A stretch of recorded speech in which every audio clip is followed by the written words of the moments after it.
Eccoci qua ragazzi, bentornati sul canale. Toto allenatori per il post Garcia. Ovviamente ce la si poteva aspettare questa situazione.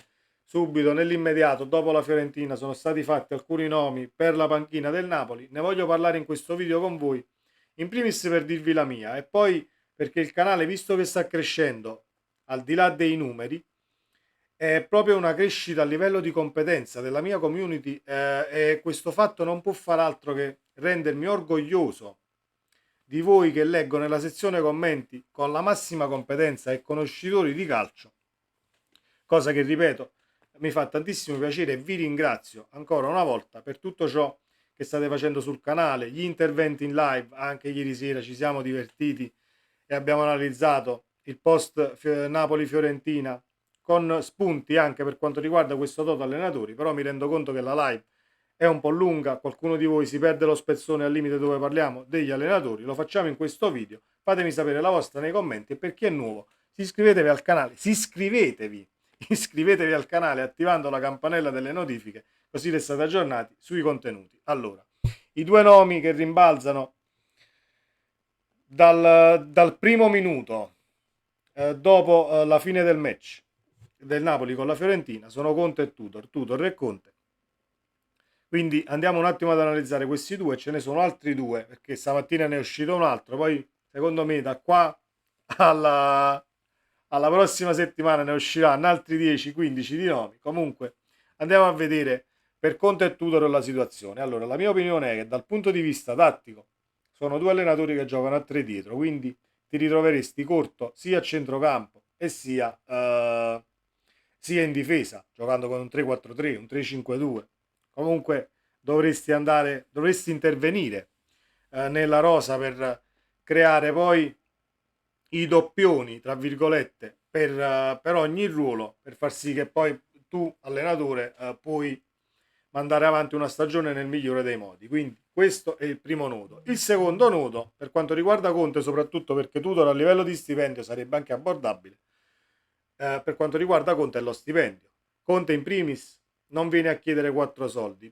Punto secondo, è un allenatore che ha sempre voluto garanzie, quindi c'è bisogno anche che il Napoli sia chiaro verso giugno 2024 nel non sfasciare totalmente la squadra, gli devi dare garanzie, al di là di uno stipendio che però potrebbe essere ammortizzato con il decreto crescita, quindi va in secondo piano secondo me uno stipendio alto da dover dare a Conte. Lo spiega Fedele, che io molte volte non approvo nelle molteplici dichiarazioni che ha fatto comunque nel tempo, però questo ovviamente con carte alla mano possiamo sicuramente darla per buona. Fedele dice: non c'è un problema economico se arriva dopo il 31 ottobre, perché da novembre si potrebbe usufruire del decreto crescita abbassando i costi del suo stipendio. Ingaggiare Conte sarebbe possibile soprattutto se il mister facesse un passo indietro o calasse un po' le sue pretese economiche.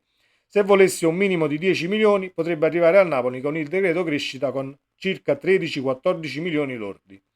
Se invece il Napoli volesse pagare una decina, potrebbe ipotizzare un netto da 7 milioni e un lordo da 9,5. Parliamo comunque di cifre al di fuori del range Napoli, però già un netto da 7 milioni, come l'ultima cosa che abbiamo letto, con un lordo a 9,5, si potrebbe tranquillamente fare. E dico tranquillamente perché comunque i soldi sono stati incassati, le cessioni sono state fatte, i premi Champions sono arrivati, quelli dell'anno scorso ovviamente. In vista della Champions prossima ci sono 60 milioni almeno, facendo una Champions poi nemmeno al top. Puoi portare in cassa 50-60 milioni.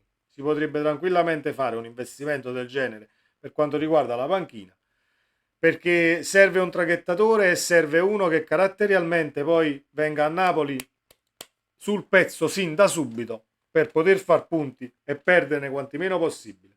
Conte e Tudor sarebbero due profili che a livello emotivo e a livello caratteriale potrebbero far bene. Resta il nodo tattico di una difesa a tre. Poi se vengono a Napoli e uh, ovviamente si sono allargati gli orizzonti dei loro schemi e vogliono venire a Napoli a fare una difesa a 4, ben venga, perché abbiamo una rosa lunghissima con le coppie già formate, con una panchina lunga. Potrebbe essere una stagione che si riprende veramente alla grande. Detto questo, su Conte e Tudor e il decreto crescita, l'altro nome che viene fatto è Giampaolo. Giampaolo sarebbe l'allenatore giusto per continuare il progetto tecnico-tattico. L'unica cosa che mi frena un attimo è che comunque anche in passato, leggendo dichiarazioni di addetti ai lavori e di gente che ha lavorato comunque con Giampaolo, che io reputo un ottimo allenatore, è solo il fatto che per metodologia e per inserimento in una squadra ha bisogno comunque di quel mesetto, 3-4 partite, che poi in un mesetto non sono 3 o 4, perché giocando ogni 3 giorni parliamo di 6, 7, 8 match, dove potresti perdere ulteriori punti, ed è solo questo che mi fa titubare su Giampaolo. Per quanto riguarda invece dal punto di vista economico e tecnico-tattico, sarebbe un allenatore che potrebbe fare al caso del Napoli. Stamattina Repubblica, Mazzarri per il dopo Garcia.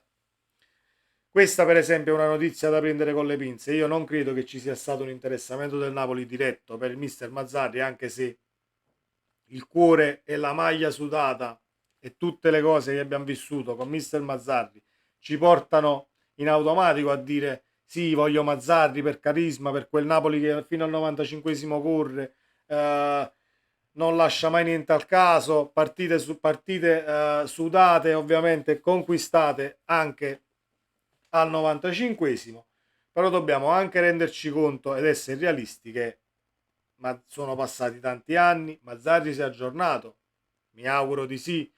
Non mi sono documentato ovviamente nell'andazzo dal punto di vista allenatore per Walter Mazzarri, cosa ha fatto negli ultimi anni, che dal punto di vista carismatico e dal punto di vista di traghettare questo Napoli in meglio sarebbe un ottimo profilo, però mi lascia un attimo interdetto dal punto di vista tattico. Mi lascia un attimo interdetto perché è un altro Napoli, ragazzi, ci sono altri obiettivi, è totalmente un'altra epoca. Va bene il Napoli che suda la maglia, eccetera, eccetera, però anche con Mazzarri all'epoca, vuoi perché la rosa era corta, cortissima, quando Mazzarri allenava a Napoli, vuoi perché gli obiettivi erano diversi, ci sono state anche partite dove ti sei andato a prendere un punto, comunque arretravamo. Non credo che tatticamente, a meno che non ci siano stati aggiornamenti, grandissimi aggiornamenti da parte del mister, possa essere un profilo papabile.